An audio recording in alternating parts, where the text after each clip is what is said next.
វាពិតជាគួរឲ្យសោកសៅខ្លាំងមែនទែនដែលអ្នកសរសេររឿង Courage the Cowardly Dog Show ត្រូវបានទទួលមរណភាពលោក David Stephen Cohen គាត់គឺជាវិទ្យាករក៏ដូចជាអ្នកសរសេររឿងតុក្កតាឲ្យប៉ុស្តិ៍ទួច្រើនខ្លាំងមែនទែនមានទាំង Cartoon Network ក៏ដូចជារឿងរបស់ Walt Disney តែស្នាដៃរបស់គាត់ដែលទទួលបានប្រជាប្រិយភាពនិងឆ្នើមខ្លាំងជាងគេហ្នឹងគឺ Courage the Cowardly Dog Show ដែលជារឿងស៊េរីមួយគេចាក់នៅក្នុងប៉ុស្តិ៍ Cartoon Network ជាឯកសារគាត់បានទទួលអាណិច្ចកម្មនៅក្នុងអាយុ58ឆ្នាំដោយសារតែជំងឺមហារីកថ្មីនឹងឯង Courage the Cowardly Dog Show គឺជារឿងដែលមានតួឯកឆ្កែបបផាឈូរនៅជាមួយនឹងប្រិយប្រពន្ធ2នាក់នៅក្នុងតំបន់មួយដែលដាច់ស្រយាលខ្លាំងមែនទែនមានឈ្មោះថា Eustace ហើយនិង Muriel ដែលប្រិយប្រពន្ធ2នាក់ហ្នឹងគឺតែងតែជួបនឹងគ្រោះថ្នាក់ផ្សេងហើយត្រូវបានឆ្កែ Courage ហ្នឹងតាមជួយរហូតរឿងហ្នឹងគឺជារឿងរបៀបបែប dark comedy ឬមួយក៏រឿងបន្លាចរឿងខ្មោចបែបខ្មាក់ងឹតមួយប៉ុន្តែគេធ្វើសម្រាប់ឲ្យក្មេងៗមើលវាមានចំណុចមួយរៀងចម្លែកដែរដោយសារតែរឿងនេះបើពេលខ្ញុំមើលគឺវាគួរខ្លាចខ្លាំងមែនទែនតាំងពីសាច់រឿងរបស់វាចម្លែកតាំងពីការគូរបស់វាក៏វាគូមិនសូវជាស្អាតក្មេងៗអីការ design តួអង្គអីមួយគឺមើលទៅវារៀងសាហាវខ្លាំងមែនទែនបើទោះបីជារឿងហ្នឹងគឺមានលក្ខណៈព្រួយមិនក៏ដោយតម្លៃអប់រំមួយដែលគេចង់បង្ហាញយើងហ្នឹងគឺយើងត្រូវតែយកឈ្នះនូវភាពភ័យខ្លាចទោះបីជាឧបសគ្គហ្នឹងមើលទៅវាធំធេងប៉ុណ្ណាក៏ដោយអញ្ចឹងដូចជាអាឆ្កែហ្នឹងគឺថាឈ្មោះ Courage ប៉ុន្តែ Courage ហ្នឹងគឺ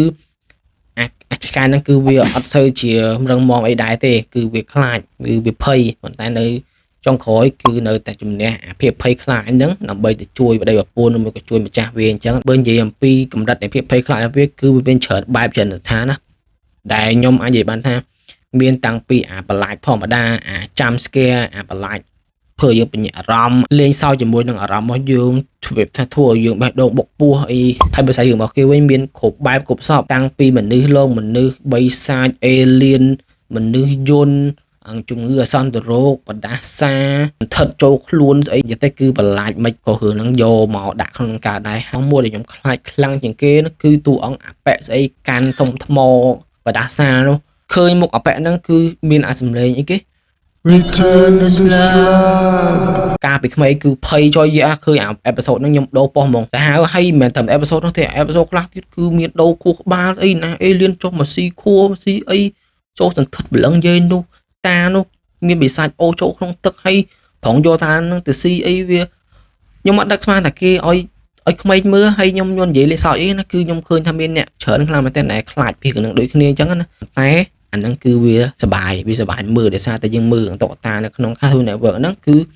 វាសបាយដល់ពេលយើងចង់ឲ្យប្លែកអារម្មណ៍យើងទៅមើលរឿង Courage ហ្នឹងទៅរៀងស្រឡះខួរតិចមកបើសិនជាតួអង្គខ្ញុំស្អប់បំផុតគឺមិនមែនតួអង្គចិត្តអាក្រក់តែគឺជាតួអង្គតា Erich តាហ្នឹងបើទោះបីជាអា Courage នឹងជួយតាហ្នឹងមិនអីមិនក៏ដោយតាហ្នឹងធ្វើបាបអាឆ្កែហ្នឹងស្អប់អាហ្នឹង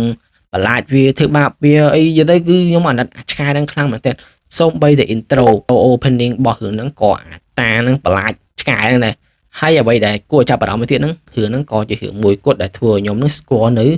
super computer មួយក៏ AI អាកុំព្យូទ័ររបស់អា Courage នេះគឺខ្លាំងជាងកុំព្យូទ័ររបស់ Batman មួយក៏ខ្លាំងជាង ChatGPT ទៀតយើងសួរវាស្អីក៏ចេញហើយតាំងពីជំនាន់ហ្នឹងមកគឺទំនើបណាខ្ញុំចង់បានមែនទែនហើយសំខាន់ហ្នឹងគឺពេលខ្លះវាយើងសួរវាហើយវាជួយសួរយើងវិញទៀតវាសួរថាអាហ្នឹងត្រូវអត់សួរអញ្ចឹងមែនអត់ច្បាស់លាស់អត់វាសួរបញ្ជាក់ទៀតណាវាមិនមែនចេះឆ្លើយទេត្រឡប់មកគឺលោក David Stephen Cohen គាត់ធ្វើរឿងនេះមួយសាច់រឿងរបស់វាពិភពរបស់អា Courage មួយហ្នឹងគឺវាទលំទលាយគេធ្លាប់បានធ្វើ crossover ជាមួយនឹង Scooby Doo ហើយឥឡូវហ្នឹងគឺគេបំរុងនឹង develop មួយអភិវឌ្ឍ game មួយដែលខ្ញុំឃើញមានចេញ trailer ហើយមិនដឹងថាពេលណាបានលេងមកក៏វាអត់ចេញអីមិនប៉ុន្តែ